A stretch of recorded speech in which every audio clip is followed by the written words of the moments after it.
Está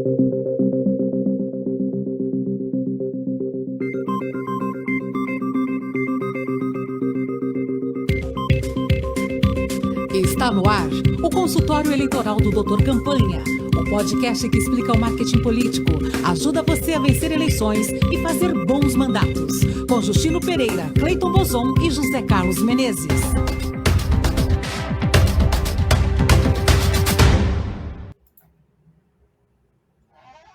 Olá, vamos para mais um consultório eleitoral do Dr. Campanha, como sempre estreando aqui na nossa querida Rádio Brasil Atual e depois indo para o Spotify e para o YouTube. Quero saudar os nossos ouvintes, as nossas ouvintes. Tudo bem, José Carlos Menezes? Tudo bem, Justino, Cleiton, ouvintes da Rádio Brasil Atual. Tudo bem, Cleiton Bozon? Tudo bem, Justino? Tudo bem, Menezes? Tudo bem, nossos ouvintes da Rádio Brasil Atual? E, como sempre, o nosso programa é um patrocínio dos cursos de marketing político do Dr. Campanha. Você vai lá no doutorcampanha.com.br e se inscreve, assiste o curso que está em andamento agora é o Marketing Político para pré-campanhas, porque, como a gente sabe, não é, Menezes? O jogo se ganha na pré-campanha, não é isso? Com certeza absoluta, né? E ao contrário do que muita gente pensa, já começou. Quem não estiver se colocando agora aumenta as suas chances de perder as eleições. Ah, tudo bem, vem Natal, vem Ano Novo, tá, tô ok, deixa passar as festas um pouquinho, mas começa agora, porque senão vai chegar atrasado. Aliás, Menezes, não sei se você concorda comigo, mas na política contemporânea, na política das mídias sociais, a pré-campanha começa assim que termina a campanha, não é isso? Exatamente. Terminou, voltou-se no outro dia, já é pré-campanha.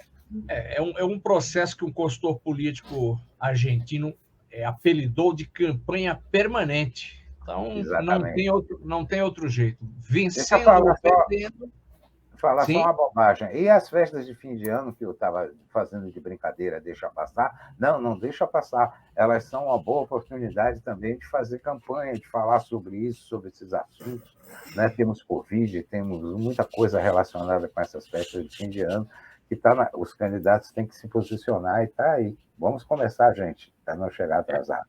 É isso aí. E aí uma boa forma para quem ainda não está nesse jogo, ou para quem quer compreender melhor, é fazer o curso pré-campanha Turbo, 10 dicas eficientes do doutorcampanha.com.br. Eficientes, práticas e fáceis de colocar em prática. Né? É isso, testadas na prática, né, Menezes? Isso.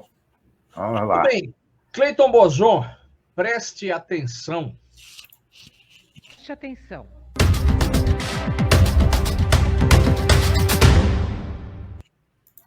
Cleiton, o que os nossos ouvintes precisam prestar atenção? Para que eles têm que prestar atenção neste momento? Ô, Justino, o TikTok ele tem crescido cada vez mais, já está ali. Se a gente descontar a família YouTube, a família Google, e o Google não é necessariamente uma mídia social, a gente sabe disso, né? Se a gente descontar, o TikTok já é a segunda maior do mundo, né? Fica atrás apenas do Facebook. Só que o TikTok não é a única plataforma chinesa que está entrando no Ocidente. Então, o que a gente tem que prestar atenção são nas plataformas chinesas, que começam a chegar no Ocidente e que a gente sabe, pelo exemplo do TikTok, tem um potencial aí de crescer de forma muito rápida, né? De se tornar importante e relevante de forma muito rápida. Então, tem que prestar atenção nessas plataformas. Ô Cleiton, e por que isso é importante para o nosso público, para o nosso ouvinte? Justino, quando você entra numa mídia social que vai crescer com força, por exemplo, tem muita chance do WeChat, que é a maior plataforma de mídia social chinesa, chegar no Brasil em pouco tempo, sobretudo porque a Tencent, que é a empresa que cuida dela, já está entrando em vários países. Cleiton, o WeChat, ela é a sexta maior rede social do mundo, com 1 bilhão e 250 milhões de pessoas, usuários mensais ativos. Lembrando que praticamente ela não entrou no Ocidente ainda, né? Quando entra no Ocidente, cresce muito mais forte. Então, ela é a sexta sem quase não ter entrado no Ocidente. E mais, o WeChat é mais do que uma plataforma só de mídia social. Ela é meio de pagamento, ela é um espaço de fazer negócios, ela é um espaço de e-commerce, ela é um espaço de tudo. Tipo, quem está no WeChat resolve um monte de coisas da sua vida de relacionamento, mas resolve um monte de coisas da sua vida de negócios também. E esse é o grande perigo do WeChat, por exemplo. O grande perigo que eu digo. Você recomendaria as pessoas a irem para essa rede? Ou já agora? Não, já agora não. Mas assim, se você não ficar atento, você conhece o nosso público-alvo, né, Menezes? O pessoal da política. Entrou no Facebook 8 anos depois que o Facebook já estava com uma massa ali, já estava com uma galera fazendo coisas. Atrasada. Então, hoje eu acho que a política está cada vez mais tecnológica. Então, você tem que ficar atento para que você esteja ali entre os primeiros a entrar. Ô Cleiton, a rede chinesa que já pode ser acessada no Brasil, além do TikTok, qual é? Todas podem ser acessadas no Brasil. A questão é você entender como que elas estão entrando. Então, assim, basicamente, hoje é o TikTok, que todas você pode acessar, mas o que você tem que estar? TikTok. Só que o WeChat é uma que tá para chegar. Então, você tem que ficar atento, porque quando começar a entrar, você também já está ali participando, você saber como funciona. Então, essas para mim, são as duas plataformas que você tem que ficar mais atento. Mas, por exemplo, plataforma como a Weibo, ela é uma plataforma que tem muito potencial de entrar no Brasil também, de entrar no Ocidente também, então você tem que começar a ficar atento, porque são plataformas que, quando entrar, elas resolvem muitos problemas das pessoas, elas não são só para mediação, né, para relacionamento social. O Cleiton, a Weibo já tem 560 milhões de usuários, é a 11ª maior plataforma do mundo hoje. Aliás, se você quer saber, a primeira é a Facebook, com quase 3 bilhões de pessoas. Depois vem YouTube, depois WhatsApp, depois Instagram. Então, é um mundo onde as pessoas cada vez mais se relacionam através dessas maquininhas digitais. Agora, Cleiton, eu vou fazer uma pergunta que o Menezes deve estar te fazendo, nós que somos de uma geração própria. Eu vou entrar no TikTok para ficar fazendo aquelas dancinhas ridículas? Em que isso ajuda a minha eleição? Primeira coisa, o TikTok não é só um lugar para dancinhas. O TikTok é um espaço para você trabalhar com vídeos curtos e vídeos de conteúdo relevante. Por exemplo, o TikTok gosta muito, além das dancinhas, de conteúdos que te surpreendam, né? Que é o que eles chamam de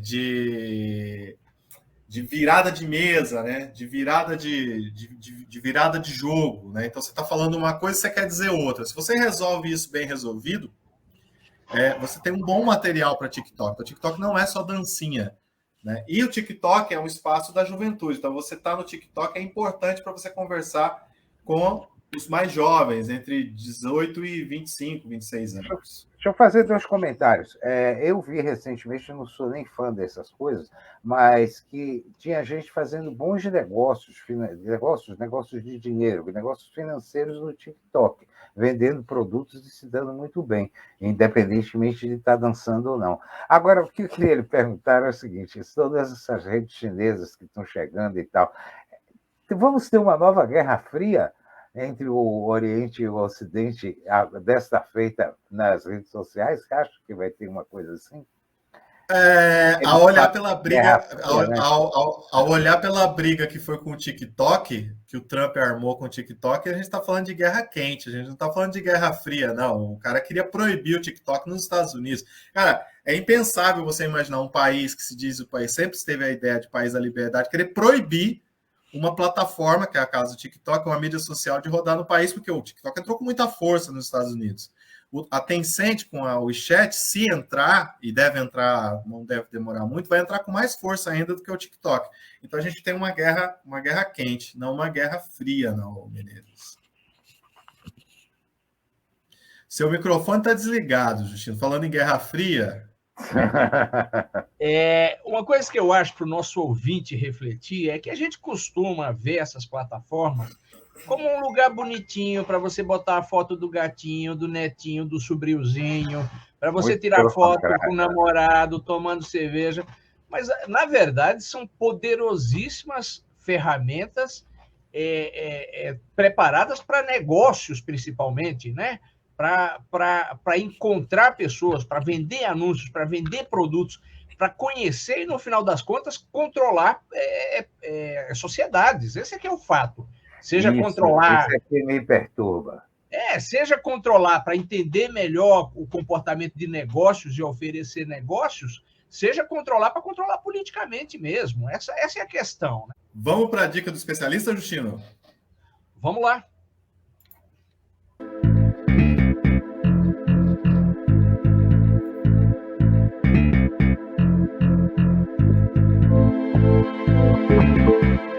A dica do especialista. Quem é nosso convidado de hoje? Bem, queridos e queridas ouvintes, o nosso convidado de hoje é o Dr. José Carlos Maruoka. O José Carlos Maruoka, obviamente, é médico, vem acompanhando a crise do Covid desde o seu início, então a gente convidou o José Carlos Maruoka para nos dar uma posição sobre como ele, como especialista, tem visto a evolução da pandemia no nosso país, para falar sobre os avanços no tratamento, que ainda precisa ser feito. Seja bem-vindo, doutor Maruoka. Olá, muito obrigado pelo convite, Cine, meus amigos. Para mim é uma honra estar aqui com vocês, é uma honra falar sobre saúde e é um privilégio poder contribuir com toda a população aí.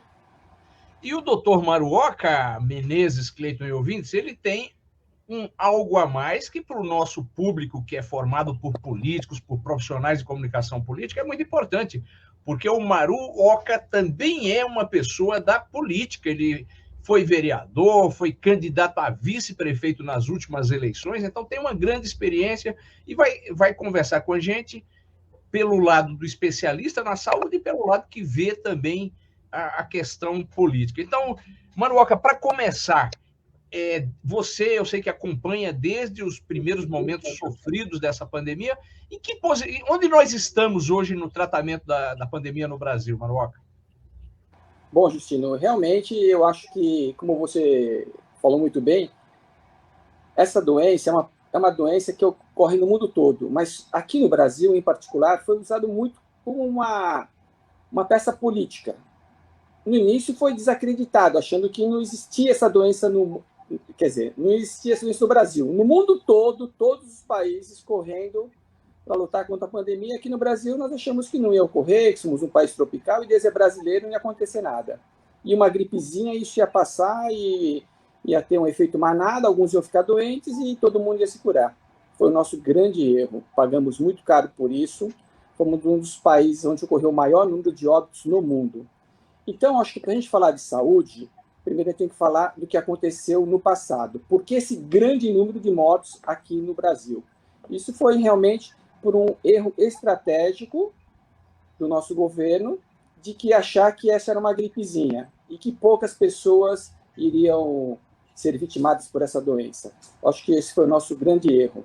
E é o nosso grande acerto. Nosso grande acerto é que nós temos o SUS. Nós temos o SUS salvou a vida de milhões de brasileiros, não são milhares, são milhões de brasileiros. Porque se nós não tivéssemos o SUS, nosso número seria muito, mas muito, muito maior do que esse que nós temos agora. Maruoka, pela tua experiência, pelo que você tem visto, o Brasil está mais próximo de controlar a pandemia ou não? Como é que evoluiu essa coisa? Bom, é muito fácil. Nós fomos privilegiados, nós somos um dos últimos países a ser assolado por essa pandemia, que o nome já diz, é uma pandemia, ocorreu no mundo todo. Aqui no Brasil, nós somos um dos últimos. Nós deveremos estar preparados e nós deveremos copiar as boas experiências que os outros países tiveram. E nós fomos pelo lado contrário. Fomos pelo negacionismo, usar drogas que o mundo todo estava que não usavam no mundo todo, e só aqui no Brasil achavam que isso ia funcionar. Mas nós temos o SUS e temos o Plano Nacional de Imunização. Ou seja, nós temos a maior capilaridade, somos o exemplo mundial em vacinação, em massa. Foi isso que está ocorrendo agora, Justino. Quando nós tivemos a vacina, essa vacina ela começou a ser capilarizada pelo Plano Nacional de Imunização e toda a população brasileira está recebendo essa vacina. Foi uma vacinação em massa, muito rápido, tá? Tanto é que nós somos referência em vários países em questão de imunização. Um dos países mais ricos do mundo, como os Estados Unidos, não tem a taxa de imunização que nós temos. Ou seja, a população, apesar do negacionismo, começou a correr para se vacinar. E o que ocorre? O que nós estamos vendo as experiências dos outros países. Agora vocês estão observando que na Europa já começa a ter um aumento de casos.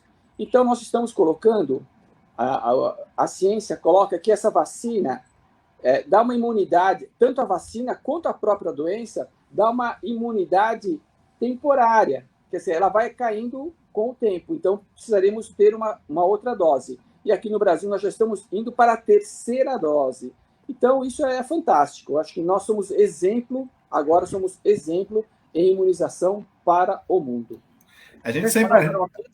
Cleiton, só uma última pergunta antes de passar para os companheiros Cleiton e José Carlos Menezes. Eu tenho a impressão que parte dessa vacinação massiva que aconteceu é porque os governadores tomaram a dianteira e foram atrás para comprar vacina. Foi isso ou não? Exato. Houve uma pressão muito grande dos governadores para que pudesse ocorrer isso. Estava uma briga do governo federal com o governo estadual. O governo federal, que ele é responsável pelo Plano Nacional de Imunização, ele foi pressionado pelos governadores para que isso ocorresse rapidamente, para que ocorresse a compra das vacinas rapidamente. Eu acho que houve parte do staff do governo ainda sendo um pouco negacionista. Por isso que eu falo, aqui no Brasil é o único lugar onde as prostitutas se apaixonam, o cafetão tem ciúmes e os negacionistas tomam a vacina. Cleiton Monzon.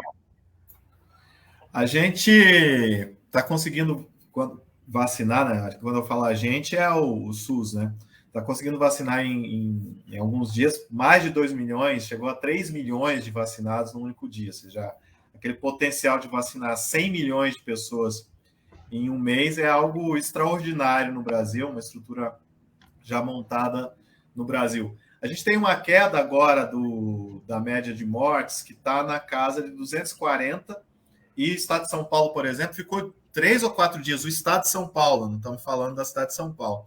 O estado de São Paulo ficou mais ou menos uns 3 dias sem nenhuma morte, e a taxa no estado de São Paulo caiu muito. São Paulo está com mais de 80% de toda a população com duas doses. Como é que você acha que vai avançar isso, Maroca? Você acha que a gente entra em 2022 com algo bem mais controlado no sentido de nível de mortes? Ou essas aberturas que estão acontecendo?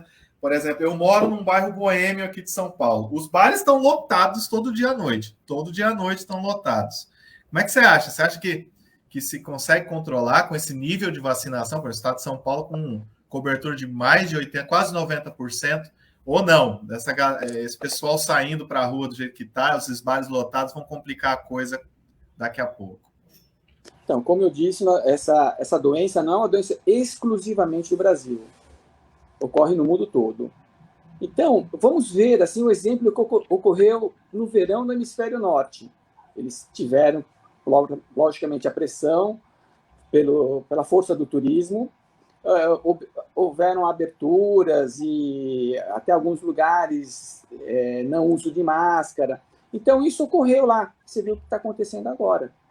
Tá? Mas o argumento, Marcos, só completar para você completar, o argumento que estão usando aqui no estado de São Paulo é de que lá a cobertura vacinal está na casa dos 60%, aqui está 90% quase. Esse é o argumento. Se funciona ou não sei. É exatamente isso, porque o problema maior é a circulação do vírus. Tá?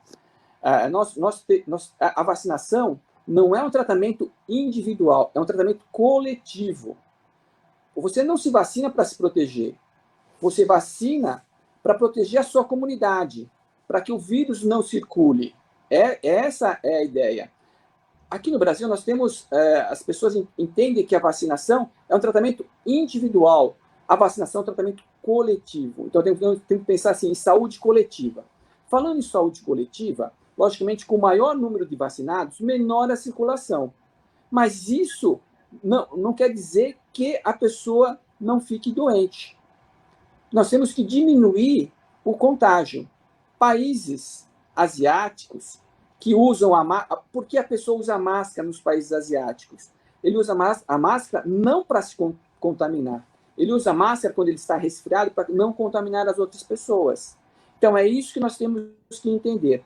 Enquanto o vírus estiver circulando, logicamente, algumas pessoas vão ficar doentes. Mas como a nossa taxa de vacinação é muito alta, esse vírus circula menos, mas não deixa de circular.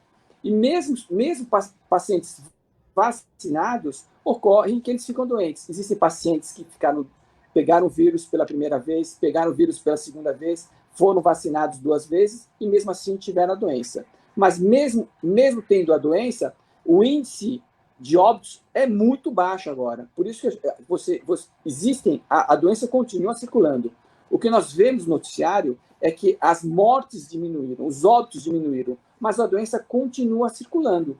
Tem muitos pacientes que, mesmo vacinados, eles acabam ficando positivando, fazendo teste. O problema no Brasil é que nós não fazemos testagem, nós não sabemos como está a doença, nós não sabemos onde está o foco agora. Então, nós estamos no voo às cegas, mas mesmo no voo às cegas, nós estamos muito bem. Eu acho que a saúde no Brasil está muito bem. A ciência no Brasil respondeu rapidamente, quando ela teve a munição, quando ela teve a vacina, ela agiu rapidamente.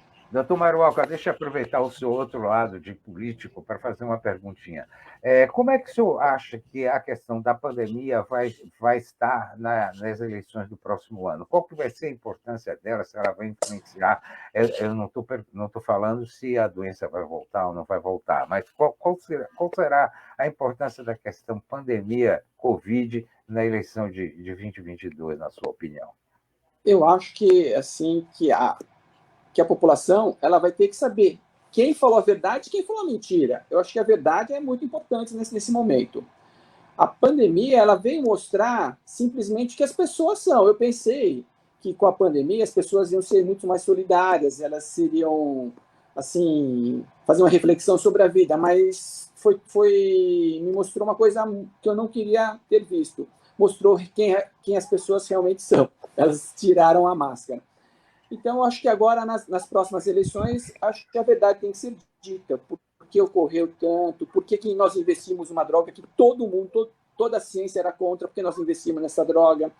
Por que Doutor Maruoka, o senhor está falando da cloriquina, né?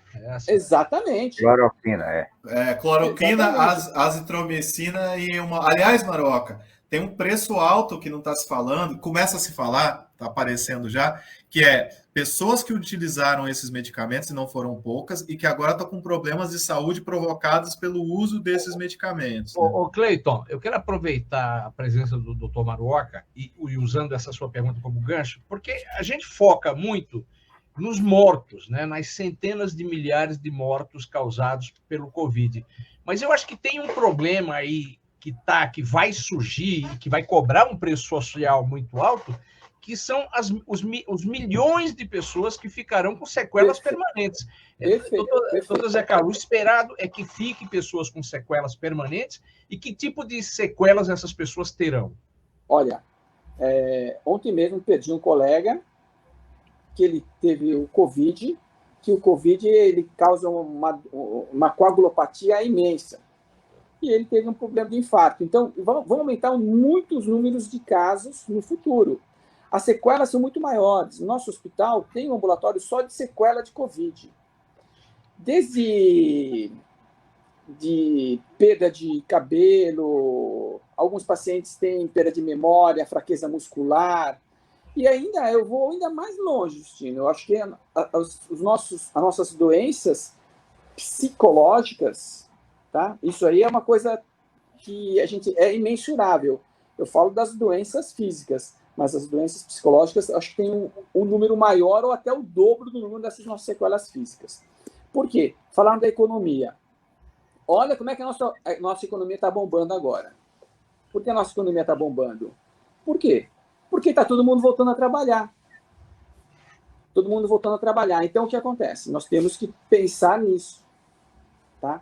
Que muitas pessoas perderam o emprego. Por quê? Demoramos muito. O nosso tempo de vacinação demorou um pouco, retardou um pouco. Ou seja, nós perdemos 6 a 8 meses aí que nós podemos ser exemplo no mundo todo do combate ao Covid. Se eu tivesse ocorrido isso, tenho certeza que o nosso presidente iria ser eleito no primeiro turno com mais de 90% dos votos. Agora eu tenho minhas dúvidas. Deixa eu voltar a insistir um pouquinho naquela história da pandemia lá nas eleições. Então, políticos que resolverem esquecer a pandemia e não discutirem esse assunto podem ser prejudicados no próximo pleito, é isso? A gente é uma questão que vai ter que ser discutida e conversada nas próximas eleições. Com certeza. A pandemia, sim. Hoje todo mundo sabe o que é o Covid, todo mundo sabe o tratamento, todo mundo sabe o que funcionou. Todo mundo tomou a vacina. Quem tomou a vacina sabe que o que está salvando é a vacina. O que está salvando o Brasil é a vacina. Não é o sol, não é canja de galinha, não é cloroquina, não é ivermectina, é a vacina. Então, não tem. Todo cidadão vai saber, no ano que vem, colocar quem está falando a verdade e quem está falando a mentira. Porque todos nós tivemos alguém da nossa família ou do nosso meio, do convívio social, que teve a doença. Todos nós convivemos com alguém que faleceu dessa doença. E não vem falar que ninguém morre de Covid. As pessoas morrem da sequela da Covid. Assim, ninguém morre do tiro. As pessoas morrem da sequela do tiro. Tá? Então, não morreu de Covid. A doença principal é Covid, mas ela morreu de sequela. Uma pneumonia, uma coagulopatia. Então, são várias coisas. Mas quem causou a doença foi o Covid. Mas ela não morreu da Covid, ela morreu das sequelas da Covid. Pode ser talvez uma porta para discutir saúde, né, e modo de fazer política também, de uma certa forma, né? Quem mente, quem não mente, quem enrola as pessoas, quem não enrola, e como é que anda a nossa política de saúde de uma forma geral. Pode ser que esse seja uma coisa que indiretamente o Covid leve para as eleições. Seria isso também? Lógico, todo mundo vai fazer essa reflexão, porque a saúde hoje a saúde nunca foi tão discutida em nenhum momento nesse país. A saúde foi tão discutida como nesses 2 últimos anos. Com a pandemia, todo mundo ficou preocupado com a saúde, todo mundo teve alguém doente, muitos procuraram o SUS, hoje valorizam o SUS, porque se não fosse o SUS, não teriam assistência. Tá? Então, isso de falar que o ano que vem ninguém vai discutir saúde, pelo contrário, eu acho que quem colocar a saúde em primeiro lugar vai conseguir discutir melhor o seu plano de governo, vai conseguir vai dialogar com a sociedade. Muito bem, então agradecer mais uma vez a presença do Dr. José Carlos Maruoca, médico e muito ativo na política também, nos falando sobre o estado em que se encontra o combate à Covid no Brasil hoje. Obrigado, doutor Maruoca. Obrigado, um abraço. Eu que agradeço o convite, fico honrado por estar conversando com pessoas que eu admiro muito. Muito obrigado. Obrigado, doutor Maruoca. E é isso aí, agora é o Causo da Semana na voz de veludo de José Carlos Menezes. Toda vez tem ouvido que essa goma, então vamos lá. Mas você não tem voz de veludo não, Menezes? Diz você, né? Vai saber. Vamos fazer a enquete.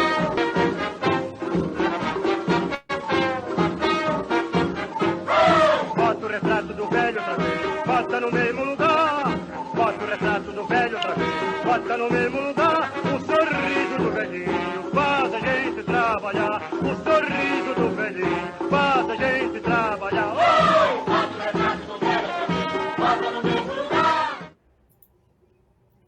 Vamos e aí, lá. Menezes, qual é o caso de hoje? Nos tempos antigos, muito longe das redes sociais, né, quando o rádio dominava tudo, nós tínhamos uns programas voltados para a comunidade portuguesa. Isso acontecia no Brasil todo.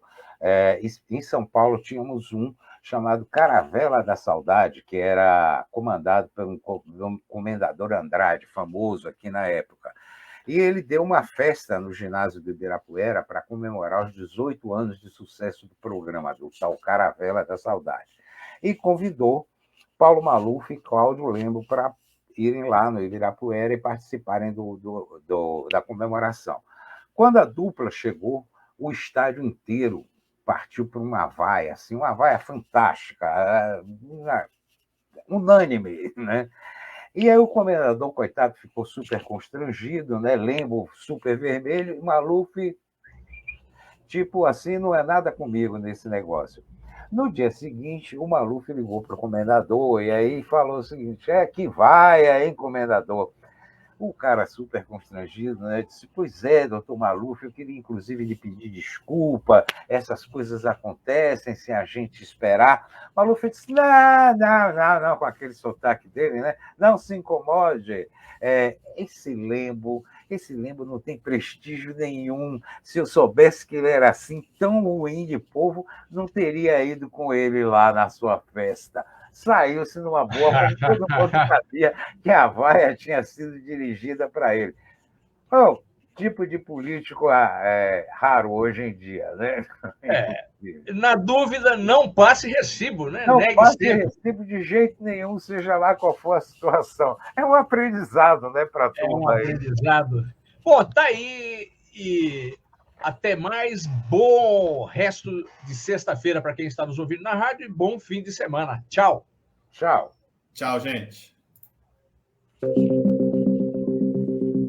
Este foi o consultório eleitoral do Doutor Campanha, o podcast que explica o marketing político, ajuda você a vencer eleições e fazer bons mandatos. Com Justino Pereira, Cleiton Bozon e José Carlos Menezes. Para ouvir de novo, vá ao Spotify e digite Doutor Campanha.